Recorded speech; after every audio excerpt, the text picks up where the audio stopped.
Hello दोस्तों, नमस्कार। स्वागत करता हूं एक और नया वीडियो में। आप देख रहे हैं Lavanya global career planner YouTube channel और मैं हूं आपका host Ashok Kumar Sahu, career coach. आज मैं कोई देश का जॉब के बारे में नहीं बताने वाला हूं, ना ही आपको मैं ये बताऊंगा कि भाई आप कौन सा देश में जाने से कितना फ़ायदा होगा या कितना नुकसान होगा। लेकिन हाँ, आज मैं बात करने वाला हूँ आप लोग जो डिसीजन लेते हैं दोस्तों, जब भी आप जॉब सर्च करते हैं, जॉब लेते हैं और जब आपको सैलरी के बारे में पता चलता है और जब डिसीजन लेते हैं तो क्या सही या क्या गलत, इसके बारे में आज हम बात करेंगे इस वीडियो के माध्यम से। तो अगर आप भी एक जॉब सीकर हैं, विदेश जा करके पैसा कमाना चाहते हैं और ये डाउट में है कि भाई कितना सैलरी मिलने से जाना चाहिए और कितना सैलरी में नहीं जाना चाहिए, तो इस वीडियो को आखिर तक ज़रूर देखें। कहीं ना कहीं ये वीडियो आपके लिए बहुत ही ज़्यादा महत्वपूर्ण होने वाला है, क्योंकि जब भी आप विदेश जाने का सपना देखते हैं तो कहीं ना कहीं लोगों के मन में एक ही सपना पहला होता है, जो है सैलरी, लाखों रुपया कमाने का सपना। तो वीडियो में आगे तक बने रहें, कहीं ना कहीं आपका सपने को आज ये वीडियो बहुत रिलेट करेगा दोस्तों। तो दोस्तों, वीडियो में आगे बढ़ने से पहले आपसे रिक्वेस्ट है, अगर पहले बार चैनल पे आए हैं, चैनल को सब्सक्राइब कर लीजिएगा, साथ ही बेल आइकन को ऑन करके नोटिफिकेशन बटन को ऑन रखें, क्योंकि इसी तरह का इन्फॉर्मेटिव वीडियो मैं हर दिन लेके आता हूँ आप लोगों के लिए, जो आपका करियर के लिए बहुत ज़्यादा हेल्पफुल हो सके। शुरू करते हैं दोस्तों। आप में से बहुत जो मेरे व्यूअर हैं वो ये सोचते हैं कि यार अगर हम यूरोप चले जाते हैं तो लाखों रुपया कमा लेंगे और एक ही साल में हम करोड़पति बन जाएंगे। या कुछ लोग सोचते हैं कि मेरा एक्चुअली भैया का फ्रेंड है, वो अमेरिका में रहते हैं और अभी उनका सैलरी 2.5 से 3 लाख रुपया है, तो क्या मैं ये अगर जाता हूँ यूएस में तो क्या मुझे 2 से 2.5 लाख रुपया मिलेगा सैलरी। तो इस तरह का तमाम क्वेश्चंस आते हैं और इसी संदर्भ में आज हम बात करेंगे। और मैंने देखा है, जो मेरा एक्सपीरियंस बता रहा हूँ मैं, कई लोग सोचते हैं कि भाई मैं गल्फ नहीं जाऊँगा। क्यों? क्योंकि सैलरी कम है। कई लोग बोलते हैं मुझे मालदीव नहीं जाना है। क्यों? क्योंकि सैलरी कम है। कई लोग बोलते हैं मुझे मालदीव ही जाना है। क्यों? क्योंकि वहाँ पर सर्विस चार्ज भी है। ठीक है। कई लोगों का ये कहना है कि भाई मुझे यूरोप जाना है। क्यों? कि वहाँ पर सिर्फ 8 ही घंटा काम करना पड़ता है और बाकी जो हम एक्स्ट्रा काम करेंगे उसका हमको ओटी मिलता है। कई लोग बोलते हैं कि मुझे यूके जाना है क्योंकि पाउंड में सैलरी मिलता है।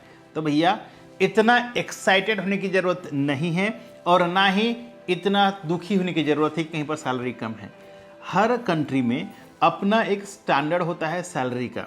जैसे इंडिया में आप जहाँ भी चले जाइए, मिनिमम जो सैलरी मिलता है जनरली आपने देखा होगा प्राइवेट जॉब्स में, कहीं पर 7,000, कहीं पर 8,000, कहीं पर 10, कहीं पर 12, कहीं पर 20, कहीं पर 25 जनरली देखा जाता है दोस्तों। एवरेज जो सैलरी है वो 12 से 15,000 रुपया ही होता है, जो एवरेज सैलरी है। लेकिन कुछ लोग ऐसे भी हैं जिनका सैलरी 1.5 से 2 लाख और 3 लाख रुपया भी है कि नहीं है। तब अगर आप एज ए फ्रेशर आपके साथ उनको कंपेयर करेंगे जिनको 2.5 लाख या 2 लाख इंडिया में सैलरी मिल रहा है, तो ये उचित नहीं है।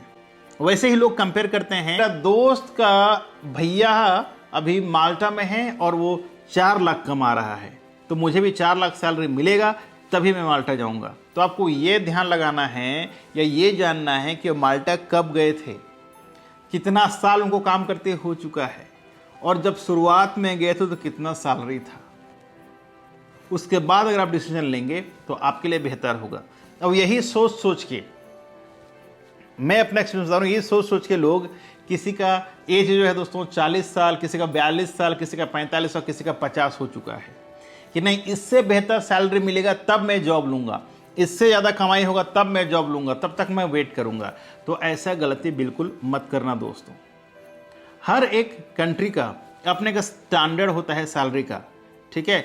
जैसे कि गल्फ में जो अमूमन सैलरी होता है दोस्तों 12 से 1500 दिरहम होता है। ठीक है। अगर बात करें मालदीव्स का, चाहे आपके पास जितना भी एक्सपीरियंस हो जाए, अगर पहले बार आप मालदीव जा रहे हैं तो आपका सैलरी 350 से 450 के बीच होता है, यानी कि डॉलर यूएसडी में रहता है। ठीक है। ये अलग बात है कि होटेलियर्स को वहाँ पर सर्विस चार्ज मिलता है, दूसरा जॉब में सर्विस चार्ज नहीं मिलता है। सर्विस चार्ज की हम जब बात करते हैं, that is only for hoteliers. अगर आप होटल में या रिसोर्ट में काम करते हैं या पब या बार में काम करते हैं तो आपको सर्विस चार्ज मिलता है। और ये सर्विस चार्ज लगभग बिजनेस के ऊपर डिपेंड करता है कितना बिजनेस हो रहा है। ठीक है। तो अगर आप सैलरी के हिसाब से जाना चाहोगे दोस्तों तो आप कभी भी फॉरेन नहीं जा पाओगे। इसका और कारण बताता हूँ। जैसे कि हर एक कंट्री का जॉब्स के लिए कोटा सिस्टम होता है, और वो कोटा तब निकालते हैं जब वहाँ पर उनका बंदे को शॉर्टेज पड़ता है, कोई काम करने वाला नहीं होता है। उसमें भी अगर 5 निकालते हैं तो 2 इंडिया को दे दिए, 1 श्रीलंका को दे दिए, 1 पाकिस्तान को दे दिए, 1 बांग्लादेश को दे दिए, तो टोटल 5 अगर वैकेंसी। मैं एग्जांपल बता रहा हूँ, ठीक है। ऐसे कई कंट्री को डिवाइड करते हैं, मैं सिर्फ ऐसा की बात नहीं कर रहा हूँ, हर एक कंट्री में डिवाइड करते हैं, और उस हिसाब से उनके पास कोटा सिस्टम होता है, क्योंकि उनको इंटरनेशनल रिलेशनशिप बना कर रखना है, ठीक है, किसी भी कंट्री को। तो वो सारे कंट्री को चांसेस देते हैं, इसलिए कोटा निकाल देते हैं ताकि कोई झगड़ा ना हो, ठीक है। और आप सोचते हैं कि नहीं उनको मेरा ज़रूरत है इसलिए मुझे जॉब दे रहे हैं, ऐसा नहीं है। क्योंकि अभी 1 वैकेंसी निकलता है, 1 वैकेंसी के लिए 50 लोग अप्लाई करते हैं, या 500 लोग अप्लाई करते हैं, कहीं 5000 लोग भी अप्लाई करते हैं एक पोजीशंस के लिए। तो मेरी माने अगर आपको कहीं से भी अच्छा जॉब मिल जाता है, जॉब को ले लें दोस्तों, नहीं तो आप बहुत पछताने वाले हैं। क्योंकि पहले शुरुआत में मैं जब बताता था कि यूरोप में इतना वैकेंसीज है और एज लिमिट 45 हुआ करता था, उसको घटा करके 40 साल कर दिया गया। यानी कि 5 साल अगर जिस बंदे को भी जो सोच रहा था कि 40 साल वाला जो बंदा था वो सोच रहा था कि नहीं यार मैं 1 साल वेट करता हूँ, ज़्यादा सैलरी होगा तब मैं जाऊँगा, सैलरी ज़्यादा नहीं होने वाला है। जो बेसिक सैलरी जो होता है दोस्तों वो उतना ही होता है जितना वो निर्धारित करते हैं, ठीक है। अगर आप पहले बार जा रहे हैं तो जाने के बाद एक बार आप 1 साल काम कर लिए, 1.5 साल का आप 2 साल काम कर लिए, एक्सपीरियंस ले लिए, तो आपका सैलरी अमूमन वहाँ का जो लोकल बंदे जो होते हैं उनका अमूमन बराबर सैलरी हो जाता है। शुरुआत में इतना ज़्यादा सैलरी नहीं मिलता है, किसी भी कंट्री में चले जाइए आप। दूसरा बात, जो भी देश आप जा रहे हैं वहाँ के भाषा, वहाँ का रहन सहन, वहाँ का टेम्परेचर, वहाँ का खान पान सब पहले जांच लीजिए। ऐसा ना हो कि यहाँ पर आप एजेंट को दे दिए 4-5 लाख रुपया और वहाँ जाने के बाद बोल रहे हैं कि भाई यहाँ तो बहुत ठंडी है, मैं ठंडी में रह नहीं पाऊँगा, मुझे घर वापस जाना है। या वहाँ का खाना, यानी कि जो आप यहाँ पर खाते हैं राइस दाल जो भी खाते हैं, वहाँ पर अगर नहीं मिला, ब्रेड मिला, ऑमलेट, जो भी खाना है, अगर आपको पसंद नहीं आया, आप बोलेंगे यहाँ का खाना तो मुझे भा नहीं रहा है, मुझे वापस जाना है, तो उसके लिए कोई आपको हेल्प नहीं कर सकता।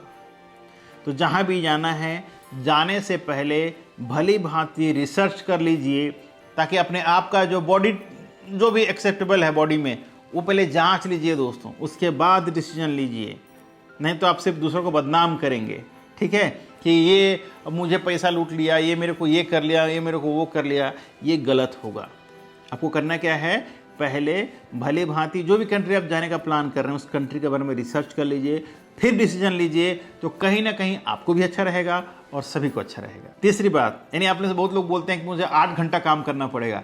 अगर आपने हॉस्पिटैलिटी इंडस्ट्री में काम कर रहे हैं, होटल इंडस्ट्री में, तो ये दिमाग से निकाल दीजिए कि मुझे 8 घंटा ही काम करना होगा। बिल्कुल गलत। टाइमिंग का कोई रोक टोक नहीं होता, उसमें टाइमिंग नहीं रहता है दोस्तों। सिर्फ फ्रंट ऑफिस और हाउस कीपिंग में टाइमिंग मेंटेन कर सकते हैं, किचन में और सर्विस में टाइम मेंटेन करना बहुत मुश्किल है। तो बस यही मेरी बात था कि आप लोगों को समझा दूं भाई कि देखिए, जब आप विदेश जाते हैं जॉब्स के लिए तो सैलरी के बारे में बिल्कुल ना ध्यान दें, करियर के बारे में ध्यान दें, क्योंकि करियर बढ़ते जाएगा, आपका सैलरी भी ऑटोमेटिक बढ़ते जाएगा। मेरा दोस्त, नौकरी आप ढूंढ रहे हैं, हालांकि उनको अच्छा कैंडिडेट चाहिए, ठीक है, तो आपसे भी अच्छा कैंडिडेट उनको मिल सकता है, लेकिन अगर आपको जॉब दे रहे हैं तो उसके लिए आप उनको ग्रैटिट्यूड देना चाहिए कि भाई चलो मुझे काम मिल चुका है, ठीक है।